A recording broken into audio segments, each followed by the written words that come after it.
नमस्कार बच्चों।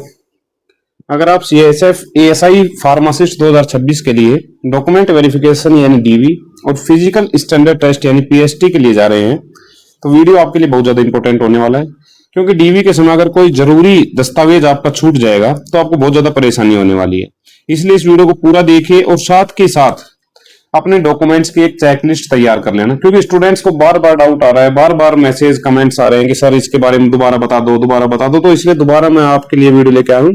कंप्लीट इसको अब की बार मिस नहीं करना है। मैं बार बार बोल रहा हूँ स्टूडेंट एक अपने पास नोटबुक रख लीजिए, एक चेकलिस्ट बना के उसके हिसाब से अपने डॉक्यूमेंट्स अरेंज कर लेना। मैं आपको स्क्रीन पे दिखाता भी रहूंगा, लिखता भी रहूंगा कि क्या क्या लेके जाना है। ठीक है, सबसे पहले मैं बात करूं 10वीं और 12वीं की मार्कशीट।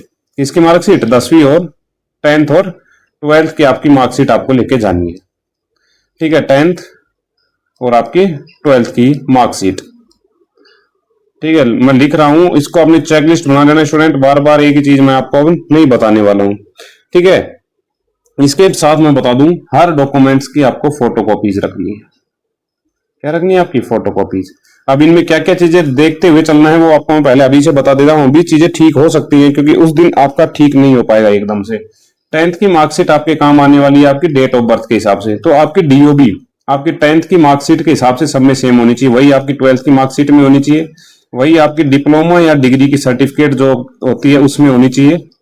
ठीक है, डिप्लोमा या डिग्री सर्टिफिकेट में वही आपके आधार कार्ड यानी कि जो भी आप आईडी प्रूफ लेके जाएंगे उसमें, और वही आपके जो आपने फॉर्म फिल किया है। ठीक है, जो आपने फॉर्म फिल किया है उसमें होनी चाहिए। तो वो आपकी किससे मिलाएंगे? आपके 10th के डीओबी से मिलाएंगे आपको।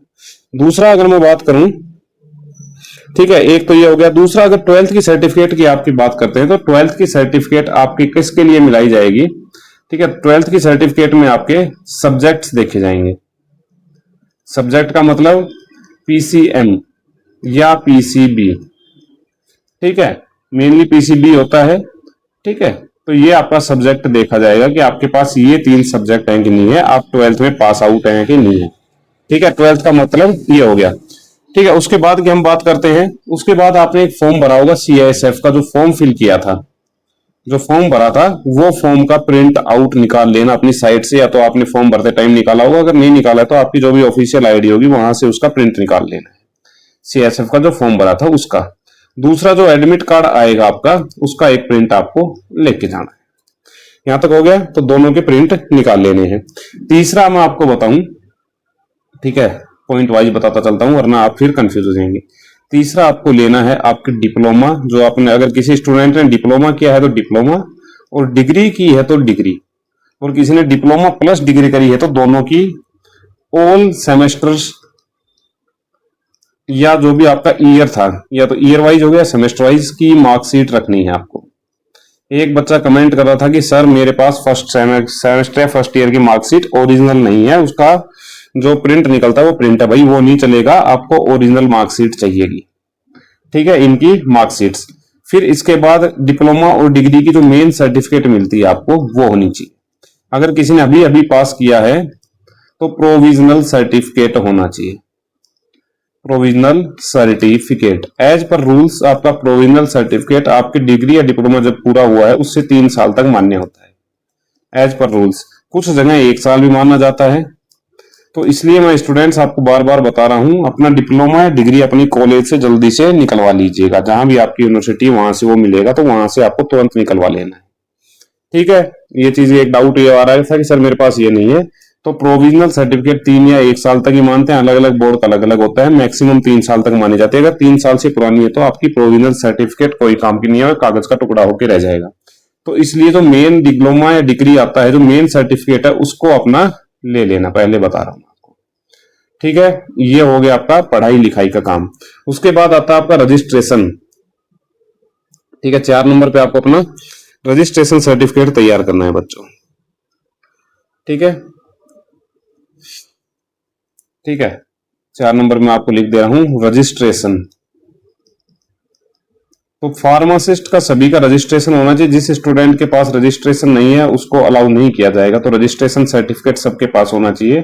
कुछ लोग का मैसेज आ रहा था कि सर मेरा रजिस्ट्रेशन सर्टिफिकेट मेरे पास नहीं है, मैंने कहीं दुकान पे लगाया हुआ है, तो अपना ओरिजिनल हार्ड कॉपी ले आना, उससे ओरिजिनल की जरूरत पड़ेगी। ठीक है, आपका रजिस्ट्रेशन सर्टिफिकेट आपके पास होना चाहिए। उसके अलावा जिस कुछ कुछ फार्मेसी काउंसिल्स में रिन्यू होता है, कुछ में नहीं होता। तो जिनका रिन्यूअल होता है तो उनके पास रिन्यूअल का एक ऑनलाइन प्रिंट निकलता है, जैसे जहां ऑनलाइन वहां ऑनलाइन प्रिंट निकलता है, ऑफलाइन है वहां पे फीस की आपको एक रसीद मिलती है, तो वो आपके पास होनी चाहिए।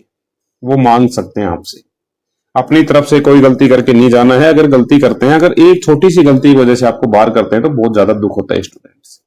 ठीक है। उसके बाद मैं एक और बात बता दूं, अपने हर डॉक्यूमेंट्स में अपनी नाम, father's name, mother's name, date of birth हर डॉक्यूमेंट्स में मैच कर लेना, किसी में भी अलग अलग नहीं होनी चाहिए। उसके बाद आपकी आती कास्ट सर्टिफिकेट। ठीक है, कास्ट सर्टिफिकेट, अब मैं इसके बारे में समझाता हूँ, इसमें बहुत स्टूडेंट्स को डाउट आ रहा है। देखिए, कास्ट सर्टिफिकेट एक चलती है आपकी ईडब्ल्यूएस की, एक आपकी ओबीसी की, एक आपकी एससी की और एक एसटी की चलती है। इसमें डाउट ये आ रहा है बच्चों को।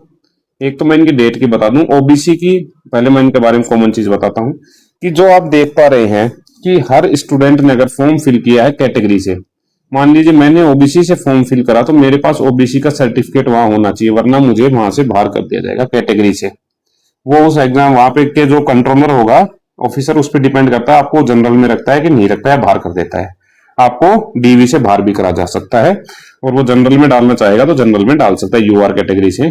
वो उस पर डिपेंड करता है। अगर आपने ओबीसी कैटेगरी या एससी एसटी कैटेगरी फिल की है और आपने एज रिलैक्सेशन लिया है उससे, कौन सा रिलैक्सेशन? Age relaxation. या आपने उससे आपकी जैसे एसटी में हाइट का था, ठीक है, या आपने हाइट वगैरह का कोई रिलैक्सेशन ले रहे हो, तो उन स्टूडेंट्स को अलग से बुला लिया जाएगा और उनकी अच्छे से OBC SC ST certificate check की जाएगी कि कितने दिन वैलिड होती है, उसकी वैलिडिटी के हिसाब से चेक किया जाएगा। ओबीसी सर्टिफिकेट का मुझे पता है, ओबीसी सर्टिफिकेट आपकी 1 साल तक चलती है, ईडब्ल्यूएस भी आपका 1 साल तक चलता है। ठीक है, तो इन ईडब्ल्यूएस में तो आपको एज का और इसका रिलैक्सेशन नहीं मिलता, बट इनमें एज का रिलैक्सेशन मिलता है। तो स्टूडेंट, अगर कोई स्टूडेंट ने ओबीसी से फॉर्म लगाया है और एज रिलैक्सेशन लिया है, तो उस स्टूडेंट के पास अगर ओबीसी सर्टिफिकेट नहीं है तो उसको डायरेक्ट बाहर कर दिया जाएगा। एससी एसटी के साथ भी यही होगा। अगर आपके पास सर्टिफिकेट नहीं है, ऑथराइज सर्टिफिकेट, तो आपको बाहर कर दिया जाएगा। साफ बता रहा हूं मैं। ठीक है, तो अपना अगर तैयार हो सकता है तो करवा लीजिए, नहीं तो फिर भगवान भरोसे आपका काम। ठीक है, ये हो गया आपका, अगर आपने इस तरह का अगर कोई फायदा उठाया है तो। और अगर आपके पास ओबीसी सर्टिफिकेट पुराना है 2025 वाला और 26 का अगर नहीं है, तो स्टूडेंट आप 25 का लेके चले जाइए। वो एग्जामिनर वहां का जो भी कंट्रोलर होगा उस पर डिपेंड करेगा। कुछ बच्चे बोल रहे हैं सर ये एग्जाम थोड़ी है, भाई ये एग्जाम से कम नहीं है, यहाँ पे आपकी किस्मत का फर्स्ट स्टेप है। यहाँ से अगर बाहर कर दिया तो आपके लिए अगला रिटर्न एग्जाम कोई जरूरी नहीं है, क्योंकि एग्जाम देने नहीं दिया जाएगा। ठीक है, तो ये आपका एग्जाम ही है, इसको एग्जाम की तरह से लिया जाए। ठीक है, यहाँ पे आपका सीधा डीवी करवा रहे हैं, फर्स्ट डीवी और आपका पीएसटी। ठीक है, इसीलिए करवा रहे हैं कि आधे से लोग या 10-20% लोगों को बाहर करने के लिए, भीड़ को कम करने के लिए, लोगों की छटनी करने के लिए ये करवा रहे हैं, क्योंकि एग्जाम में बहुत खर्चा आएगा। तो इसलिए पहले ही उस भीड़ को कम करने के लिए जो आपका एलिजिबल नहीं है उसको बाहर कर देंगे। ठीक है स्टूडेंट, ये हो गया कि आपका, अगर आपके पास 26 का नहीं है, नहीं तो ऑथराइजेशन के हिसाब से अगर मैं बताऊं तो ये आपके पास ओबीसी और ईडब्ल्यूएस होना चाहिए 1 अप्रैल 2026 के बाद का। ये तो बोलता है आपका ऑथराइजेशन, पर वो आपके एग्जामिनर पे भी डिपेंड करता है। कई बार क्या करते हैं, 1 अप्रैल 2025 के बाद का अगर किसी के पास है तो उसको अलाउ कर देते हैं, और कुछ एग्जामिनर अलाउ नहीं करते हैं। वो आपकी किस्मत होगी, आपका कंट्रोलर कैसा होगा।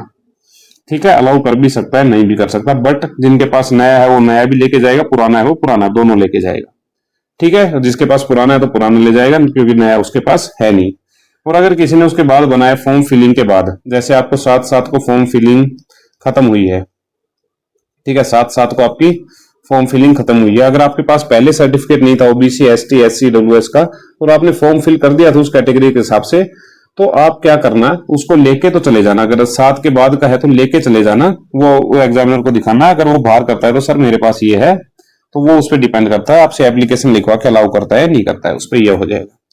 ठीक है स्टूडेंट, ये हो गया आपका कास्ट सर्टिफिकेट का। दूसरा, कास्ट सर्टिफिकेट के बारे में एक और चीज बताऊं। ठीक है, ये तो हो गया ऑथराइजेशन का क्या क्या होता है। अब 2 तरह की कास्ट सर्टिफिकेट बनती है, एक आपकी स्टेट गवर्नमेंट के लिए, एक आपकी बनती है सेंट्रल गवर्नमेंट के लिए। तो सेंट्रल गवर्नमेंट के लिए जो बनती है आपको वो वाली चाहिएगी, सेंट्रल गवर्नमेंट के लिए जो बनती है आपको वो वाली चाहिएगी। स्टेट गवर्नमेंट की जो बनती है वो होती है आपकी, जैसे हिंदी भाषी क्षेत्र से कोई है तो हिंदी में बनेगी, कोई मराठी है तो मराठी में बनेगी। सिंपल सा पहचानने का तरीका ये है। ठीक है, जो भी लोकल लैंग्वेज में बनती है स्टेट गवर्नमेंट की, ओबीसी या ईडब्ल्यूएस सर्टिफिकेट, बार बार बोल रहा हूँ, एससी एसटी सारी की बात कर रहा हूँ, जितनी भी कास्ट सर्टिफिकेट है उन सब की बात कर रहा हूँ। ठीक है, सेंट्रल की बनती है आपकी इंग्लिश लैंग्वेज में, तो एक सिंपल सा पहचानने का तरीका ही है। बाकी इस पे यहाँ पे लिखा होगा स्टेट, इसमें को आप पढ़ेंगे तो स्टेट के बारे में लिखा होगा, और यहाँ पे आपको लिखेगा सेंट्रल गवर्नमेंट, तो ये आपकी डिफरेंस हो गया। तो आपको उसमें सेंट्रल गवर्नमेंट की लेके जानी है, वहां स्टेट गवर्नमेंट का कोई मतलब नहीं रहने वाला है। तो जिस स्टूडेंट के पास अगर नहीं है, तो आपने जब फॉर्म फिल किया था तो जो एप्लीकेशन परफॉर्मा दिखाया था मैंने, जैसे आपकी जो नोटिफिकेशन आया था, तो उसमें साफ उन्होंने परफॉर्मा दिया हुआ है कि किस तरीके से क्या हमें एप्लीकेशन चाहिएगी उसके लिए। ठीक है स्टूडेंट, मैं बार बार वीडियो नहीं बनाऊंगा, आपको मैं आपकी बार इसलिए डिटेल में समझा रहा हूं कि बार बार जो मैंने कमेंट देखे उसके हिसाब से मैंने बता दिया है कैसे क्या करना है। कुछ स्टूडेंट बोल रहे हैं सर हमें क्या जरूरत पड़ेगी इनकी, भाई ये आपका डॉक्यूमेंट वेरिफिकेशन है, इसी डॉक्यूमेंट्स के आधार पे आपकी नौकरी लगेगी।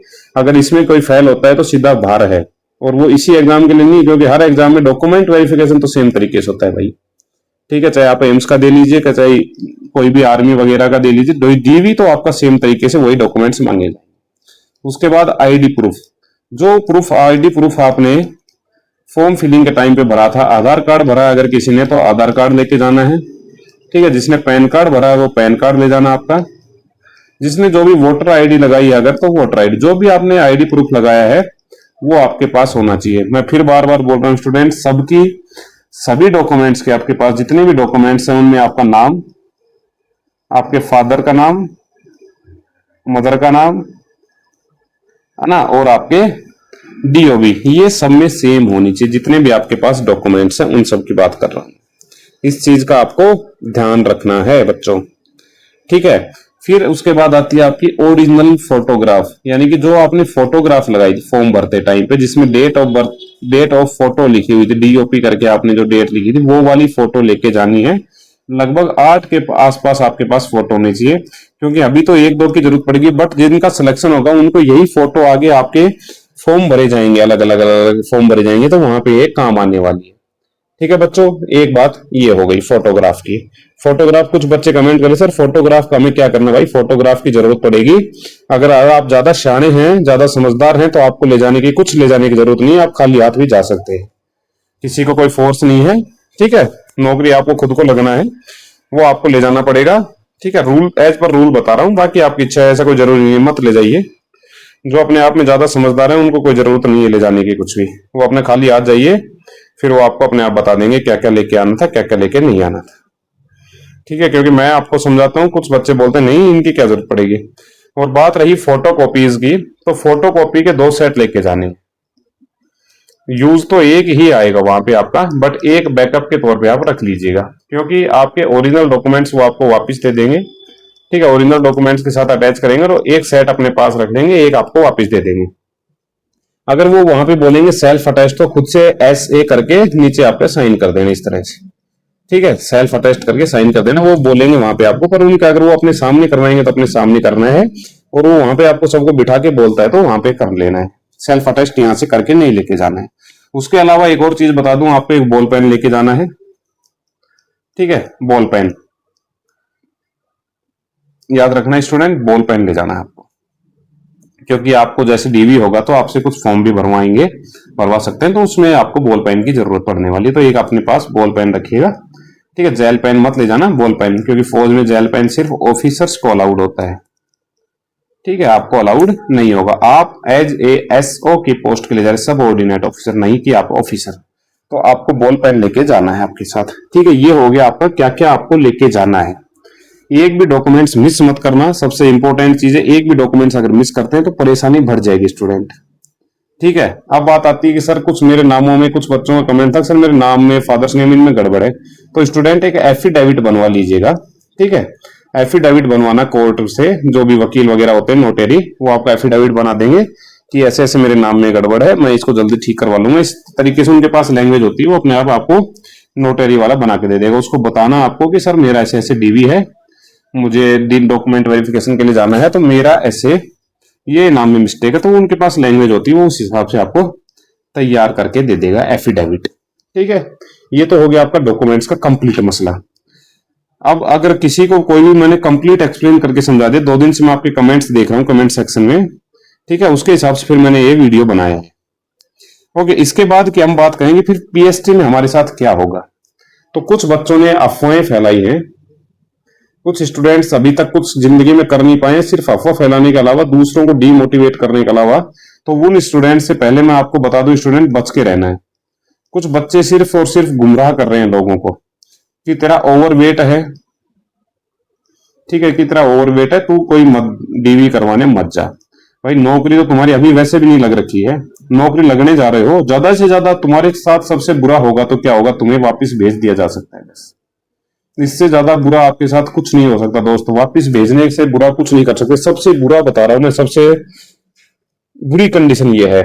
बाकी मैं बता रहा हूं, फौज जितना कोऑपरेशन कहीं नहीं होता है। कुछ बच्चे कमेंट में डाल रहे हैं कि सर फौज वाले इतने बेकार होते हैं, गालियां देते हैं। भाई मत जाकर, तुझे इतनी बुरी लग रही है तो तूने फॉर्म क्यों फिल किया था? अगर फॉर्म फिल कर भी दिया तो आप डीवी करवाने मत जाना, बहुत बुरी होती है, आपको नहीं जाना, मत जाइए आप। बट जो लोग अच्छे से मेहनत कर रहे हैं, जिनको नौकरी की जरूरत है, जिनके परिवार को जरूरत है नौकरी के लिए, उन पे उनका परिवार या उनका खुद का भविष्य टिका हुआ है, तो उसको आप जाने दीजिए, उसको मत रोकिए ना। आपको नहीं है जरूरत, आपकी फैमिली बहुत अच्छी है, आपको नहीं है जरूरत, बहुत पैसे वाले हो, आप मत जाइए। बट जिन लोगों को जरूरत है उनको जाने दीजिए। प्लीज डिमोटिवेट मत करिए एक दूसरे को।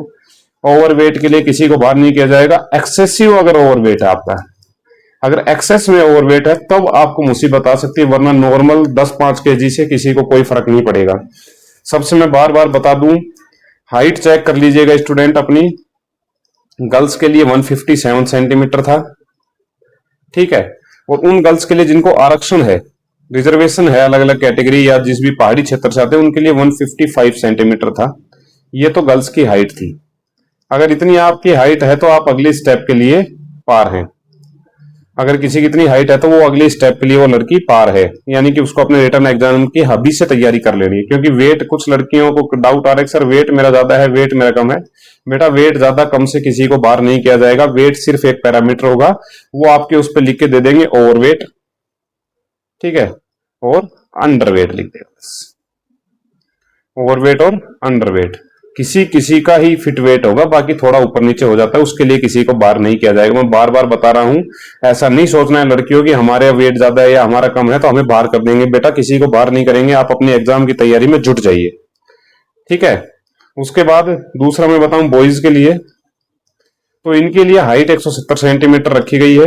कैटेगरी के लिए अलग से 165 सेंटीमीटर, जो रिजर्व कंडीशन के स्टूडेंट हैं, पहाड़ी क्षेत्र के हैं, जो भी कैटेगरी के हैं, उनके लिए 165 सेंटीमीटर है। अगर इससे ज्यादा आपकी हाइट है तो आपके लिए एक और है, चेस्ट मापी जाएगी आपकी 80 से 85 सेंटीमीटर। अब कुछ बच्चे बोल रहे हैं कि सर मेरी चेस्ट थोड़ी कम है, क्या मैं बढ़ा सकता हूँ? भाई अपनी अभी तेरे पास 15-20 दिन है, अपनी एक्सरसाइज करिए, ठीक है, पुशअप्स वगैरह लगाइए, रेस कम करके पुशअप्स ज्यादा लगा के आपको चेस्ट को इंक्रीज कर सकते हैं। वेट को थोड़ा बढ़ाइए, जिससे थोड़ा फैट आ जाएगा तो चेस्ट में थोड़ा सा आपका चेस्ट बढ़ जाएगी 2-3 सेंटीमीटर, कोई दिक्कत नहीं है।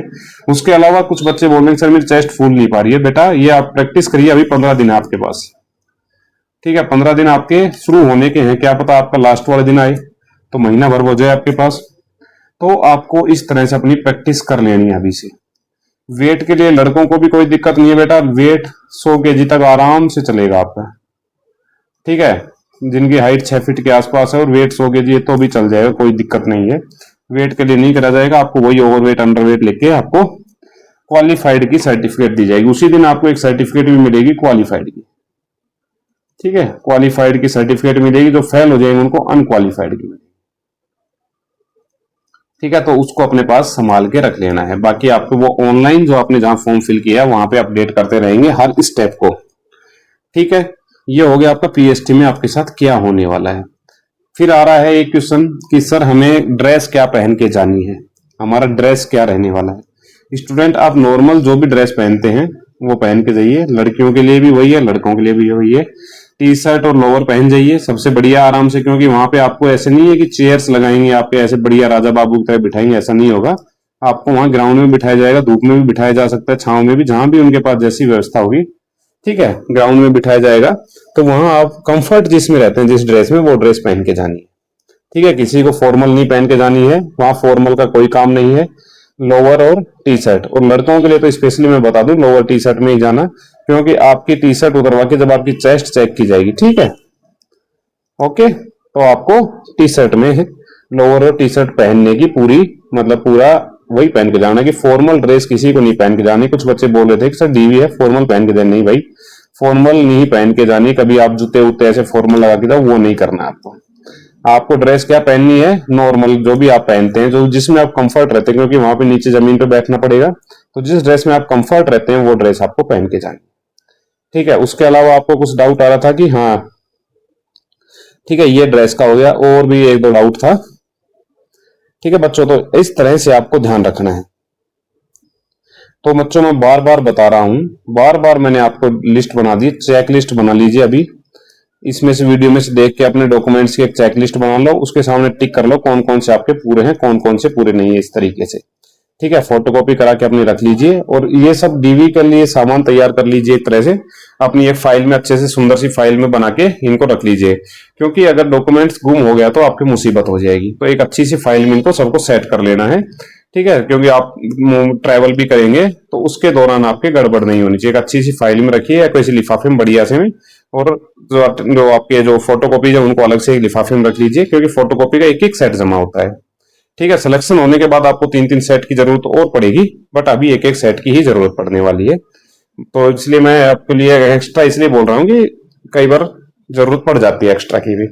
ठीक है, तो चेकलिस्ट बनानी है ट्रैवल के दौरान, जब आप ट्रैवल करेंगे, ठीक है, ओरिजिनल डॉक्यूमेंट्स के साथ थोड़ा रिस्की रहता है, तो अच्छे से सिक्योरिटी से अपने ट्रैवल करना है। और आपके जैसे ही एडमिट कार्ड आते हैं मैं आपको तुरंत इन्फॉर्म कर दूंगा स्टूडेंट्स। ठीक है, अगर फिर भी कोई दिक्कत आती है आप कमेंट सेक्शन में पूछिए, वो कोई डाउट नहीं, बट वाजिब क्वेश्चन पूछना है, उल्टे सीधे क्वेश्चन नहीं पूछने हैं। ठीक है, ओके, मिलते हैं नेक्स्ट वीडियो में। अगर अब भी कोई डाउट होता है तो कमेंट सेक्शन में आप डालते रहिए। जय हिंद, जय भारत मित्र।